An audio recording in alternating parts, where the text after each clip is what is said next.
tanan tao naagay problema. Bisag si kinsa. Dato o pobre ka naay problema.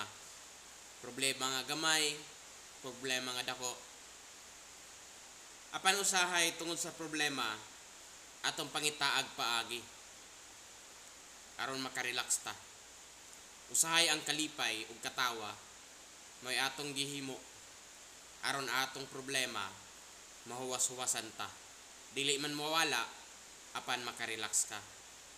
Pero tungod sa pagkatawa ug ang kanang pagkatawa ayaw baya palabiiha. Kay baso unyag sa mental ka madala tungod sa sige na lang kagkatawa. Why? Mental gyud.